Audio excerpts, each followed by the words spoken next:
What's up, everyone? Scott from sleepandreview.com, and this is the Sheraton Paris Airport Hotel. Actually, these are the beds. These are the beds in the Sheraton Paris Airport Hotel.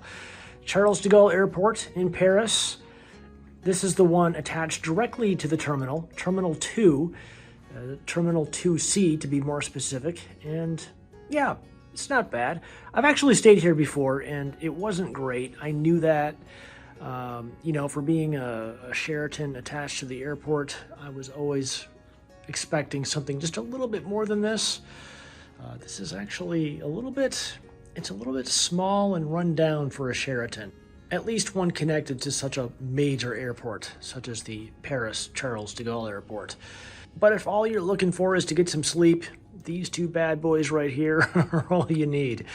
I mean, yeah, it's not a great room. It's nothing fancy. It's kind of small, at least by U.S. standards, but, you know, it's not that big of a deal.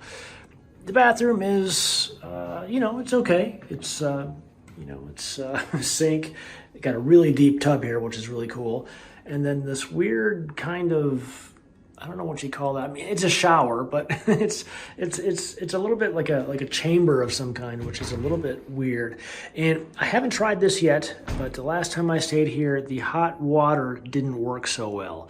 So that'll be a test to see if that actually works. And I'll leave a little message here on the screen to let you know if that actually worked or not this time. But yeah, I mean, this is okay. It's a Sheraton, it's an airport hotel. I mean, what more could you ask for?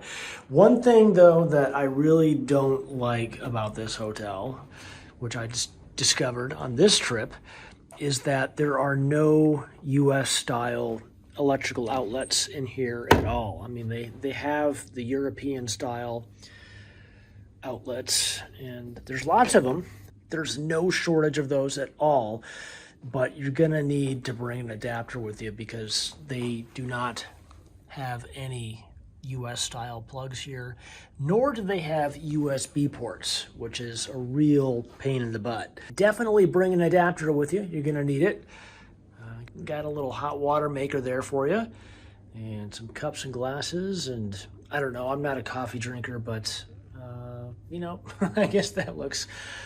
it'll do in a pinch. And then there is a little refrigerator down here with complimentary bottles of water right there. Those are free, and this is a refrigerator, and I just noticed, holy crap, that is really dirty in there. You can't really see that, but trust me, I'm not going to put anything in there. I'll take the water, though, definitely. That's going to be a nice thing after a long flight. Nice big TV. I like this. Don't really like the placement of that, but that'll work. And yeah, let me show you the view. The view is pretty good, actually. I had to shut these blinds just to make the video, but check that out.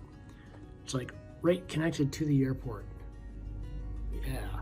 And actually, I think on the other side, you'll have a better view. And that's the view that I had last time, which you can see all the big aircraft, the big international airlines. This just looks like the domestic Air France or regional Air France terminal. So nothing too exciting there, but yeah. So overall, I mean, this is a decent hotel room. It's, you know, it's not luxurious, but what you're paying for is convenience, connected directly to Terminal 2. And yeah, I'll stay here again. There's nothing fancy, but yeah, after a long flight from the US, one of these two things is going to get a lot of use in about 2 hours from now. So yeah, anyway, thanks for watching, and I will catch you in the next one.